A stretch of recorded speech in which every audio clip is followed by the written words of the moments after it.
Hey everyone, welcome back to another exciting episode of Attack on Productions. Fluf here, bringing you another deck profile. This past week, you all got to see my Jiren deck in action on camera. I don't want to take full credit for this deck. There was a recent Jiren deck along this similar vein that topped, and I just kind of used it as inspiration for how to run the leader. So this is what I came up with. This is what ended up working best for me. Hope you guys like it. Please give it a try. But before we get into that, make sure to like, subscribe, YouTubey stuff. Thanks very much. Hope your day's going well. So, looking at the leader, first off, on the front side, the leader does a few things for us.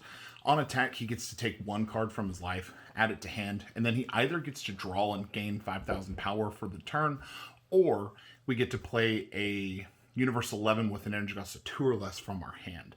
So, personally, I would rather resolve the ability to play a 2 or less from our hand without paying its energy cost. But sometimes we do need that draw or the bump to get it over a unison. So otherwise, when our life is at 4 or less, we get to draw one card, restand one, so hybrid leader.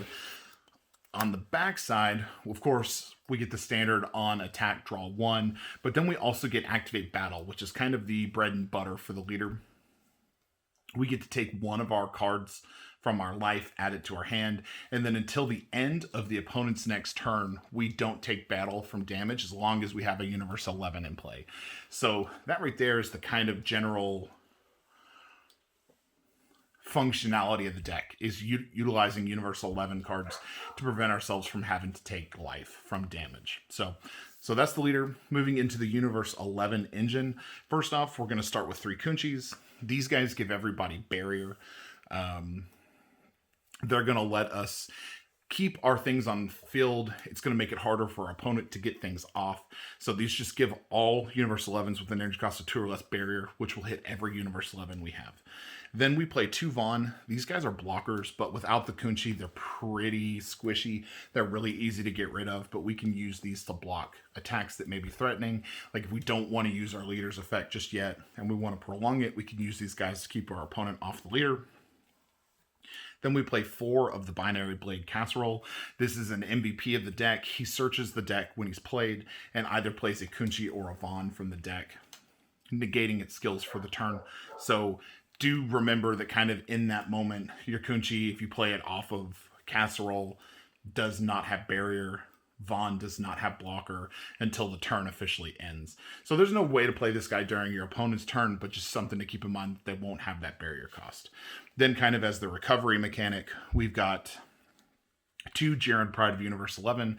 This lets us for free discard to play 2 Universal 11s with energy cost of 1 or less with their skills negated for the turn from the drop area. So if we have 2 Kunchi or a Vaughn and a Kunchi or 2 Vaughns there, we could play it. We could use it to modulate numbers for success, or we can use it to ensure that we won't take damage next turn if our opponent happens to be on green or something like that where they can just blow or fill it up. So that is the Universe 11 package. It's a 12 card package. It's really small. It leaves a lot of room in the rest of the deck for what we want to do to win the game. So from here on out, it's pretty much good yellow things. We do run 3 Basil Fatal Rampage. One of the best 1-drops in the game, hands down. You play it, you get a draw. If your opponent has 5 or more in rest mode, you get to activate main. He gains dual attack and 15,000, so it becomes a 19,000 dual attack for the turn, which is absolutely fantastic. Degenerate combo you can do. If your opponent's pretty much tapped out, you can play Basil, activate main, swing, restand, swing with something else, combo the Basil off, play another Basil for another energy, and repeat the process. So we play 3 of those. Then I played 3 of the Bardock Father and Sons. We just kind of use these for at will tapping and putting another body on the field. So when your opponent has 3 or more energy, you can choose one of your opponent's battle cards, switch to rest mode, and play the Bardock. This turns on a couple other effects within the deck, so this is a real playmaker for us. It really turns on our ability to push and exert a lot of pressure. So off the Bardock being activated, we could activate one of the 2 of our Son Goku Father and Son. Whenever your opponent's battle card is switched to rest mode, we get to play this guy for free from our hand if there's not one there. So this is a 15,000 blocker, or you can use him for aggression, swing 15k, threatening the lead even on the back. So these guys are amazing. It also, if you notice, the Goku is a 4-drop, so really synergizes in this deck with trying to make stuff like Zeno Cell or just having more bodies on the field. And it costs us no energy to play either the Goku or the Bardock. So these are fantastic 3-2 ratio on those. Then next, for kind of cards that we're going to use to push, we've got the Great 8 Bardock, Raiders Warcrime, staple in yellow. I still believe this card gets, as the game progresses, this card gets worse and worse. But if you can get your opponent in a position where they don't have a unison out, they don't have a lot of open energy, or you need to defend yourself passively during your opponent's turn, this is a great way to do it. On play, you get a draw, you get to tap something down, and you may force them to waste a or a counterplay. But getting counterplayed after spending 2 yellow energy on it really sucks, and it really slows the deck down a lot if these get counterplayed. Thankfully, people aren't still on stuff like Denial of Hope or Preemptive Strike, so the number of cards that can hit this and KO it are ever decreasing. Like, Charismatic Villain will hit it and KO it, but by that point it's replacing itself and it's tapping down. The blue Goku just sends it back to hand. The Vegeta just taps it down. The most relevant counterplays just send it back to hand or neg its battle power. Very few actually KO it past the 20. So that's awesome, especially since we're playing it during the opponent's turn usually, not during our turn. Then, off of all the tapping stuff, we've got 3 of the Bergamo Ferocious Roar. 3 seems to be the perfect number for this. This is a great way to, once you've tapped something, pay 2 energy, play it. It's a 5 cost, so this really helps us zerg up towards the number for Zeno Cell. But you get to tap, 2 of your opponent's card. You could tap energy, you could tap battle cards, whatever you need to make your opponent's defenses less functional. You could tap blockers if you needed to.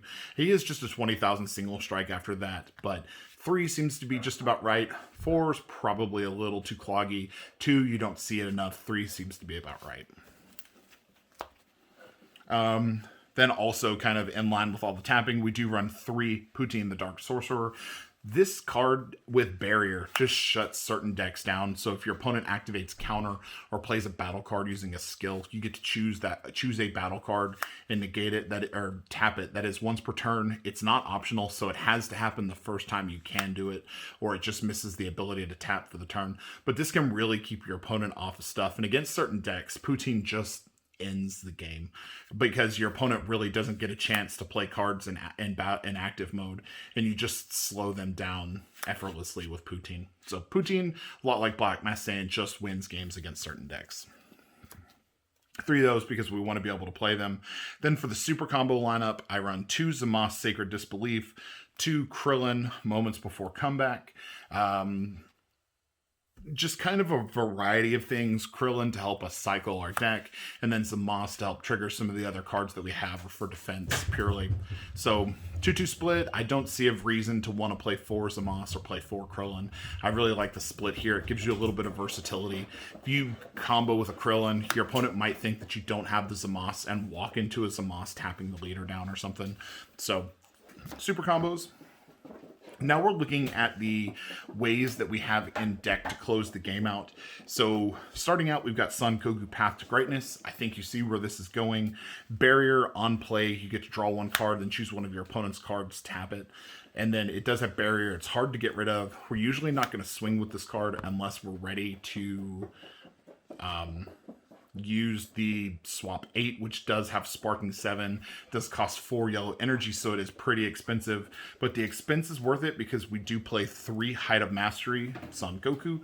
So these guys are amazing. When they come into play, you choose 3 of your opponent's cards, switch them to rest mode.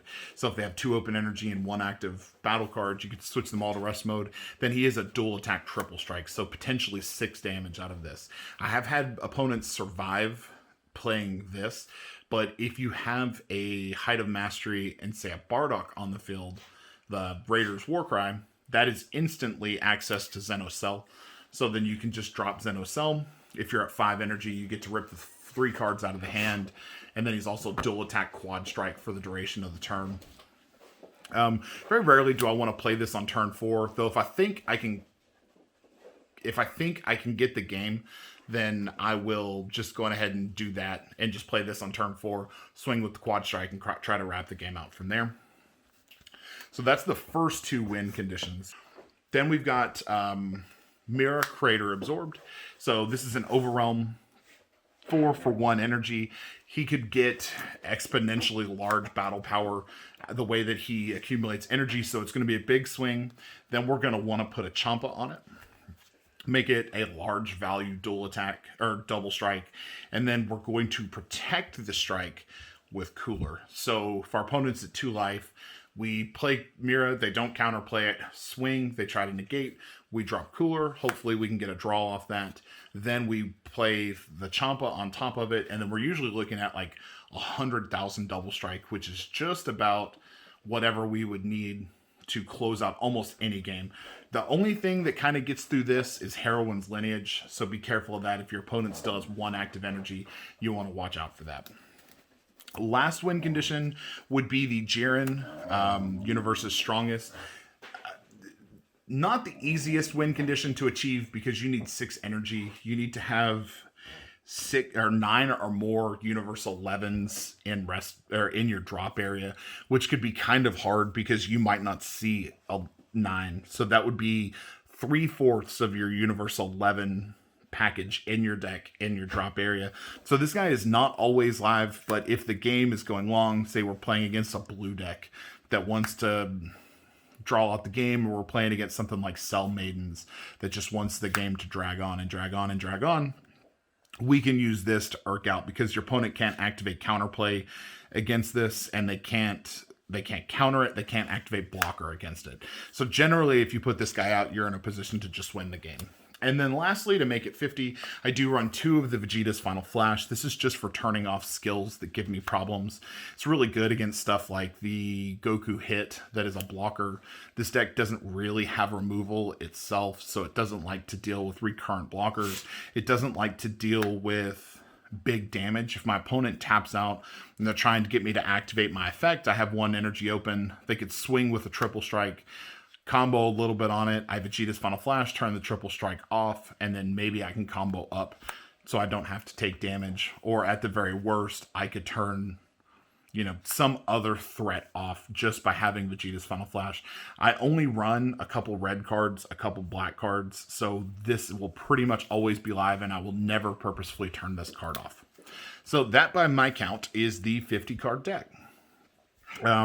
This deck can go from no cards on the field to enough to put Zeno out for 2 or 3 energy. So, or sell Zeno. So it is incredibly good. It's incredibly fun to play. Your opponent might get a little annoyed by not being able to get damage through, and you've got to play through your opponent getting some pretty wild boards off on you because you don't really interact with their board. You just kind of do what you need to do. But, acting defensively during your opponent's turn really provides you situations where there are turns where your opponent would deal damage to you, or you would have to use your effect. But if you play your turns defensively and play your opponent's turns defensively, you can tap everything down and combo out and pretty much survive and buy yourself an extra turn on this. So tapping out during your turn is generally not something that you want to happen. But what I would normally do is kind of pass with all open energy unless I was putting out Path to Greatness. And then I would just react defensively with Goku Bardock's, Bergamos, the free play Goku Blocker, Poutines, whatever you have, give it a go. So thank you guys so much for listening to me ramble on about this deck. I've loved the Jiren Leader. I think it's fantastic. It enables a very curious style of gameplay because, like Jimmy said in our battle, watching me tap out is kind of cringy to watch because you're like, oh my gosh, you just tapped out, you're going to lose, but you're not going to lose because you've got your leader effect. So unless it's a deck that has the ability to freely clear barriers off the field, you're usually pretty safe for at least 3 turns after you awaken. Kind of one thing to be aware of is if you're at 5 life and your opponent swings, always suspect a double strike because taking this leader from 5 to 3 life before they can awaken really does eliminate a lot of the post-awakening game and this leader's ability to play through that. So just something to watch out for. If you like what you see, make sure to like, comment, subscribe. If there's other things that you'd like to see us build, or if you'd like to see me build something with this leader or another leader that you haven't seen us work with for a while, let us know in the comments below. As always, read your cards, know your plays, let us make mistakes so you don't have to, and fluff out.